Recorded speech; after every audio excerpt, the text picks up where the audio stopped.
Est-ce qu'aujourd'hui, si tu risques par exemple 5% de ton capital de trading, tu es prêt à subir 9 pertes consécutives et donc 9 pertes fois 5% qui équivaut simplement à moins 45% sur ton capital de trading. Et si aujourd'hui par exemple tu avais 100 000 de capital, donc que tu as durement économisé, est-ce que tu te vois perdre de manière latente, parce que ce n'est pas parce que la stratégie fait 9 pertes consécutives que la stratégie est mauvaise ou obsolète, ça fait complètement partie de la stratégie, mais est-ce que tu accepterais de perdre moins 45% de 100 000 euros et donc mais environ moins 45 000 euros latent? Et ton capital se retrouverait simplement ici à 55 000 euros. La réponse, et je pense que je la connais, c'est bien sûr que non. Tu n'as pas envie d'investir 100 000 euros où tu as mis 10 ans, 20 ans d'économie dans un capital de trading pour respecter la stratégie et perdre en latent moins 45 000 euros. Et donc, ce que tu vas faire simplement, c'est encore une fois, en fonction du risque que tu veux mettre, en fonction du drawdown max de ta stratégie. Donc, on sait que la stratégie, au maximum, on va toujours prendre cet exemple de 9,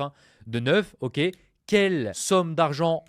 je suis prêt à respecter si la stratégie viendrait à produire son drawdown historique, donc son nombre maximum de pertes consécutives qu'il y a eu donc dans le passé. Et donc là où, toujours donc sur un capital de 100 000 euros, si cette fois-ci tu as choisi 1% de risque et que tu perds 9 trades consécutifs, donc simplement tu auras perdu 9% de ton capital de trading, donc on va faire des calculs simples pour que ça reste cohérent pour vous et pour que vous compreniez les explications, mais sur 100 000 euros, sur la plus grande période historique, sur toutes les années de test, tu aurais simplement perdu 9 000 euros. Et donc là, c'est largement plus supportable de perdre au maximum sur tout l'historique de la stratégie moins 9 000 euros plutôt que de perdre moins 45 000 euros. Et c'est ça que tu dois comprendre, c'est que tu ne vas pas choisir ton risque en fonction de ce que tu veux, tu vas choisir ton risque par rapport à ce que, premièrement, tu es prêt à risquer sur les marchés, mais ce que tu es prêt à risquer par rapport au drawdown historique de ta stratégie.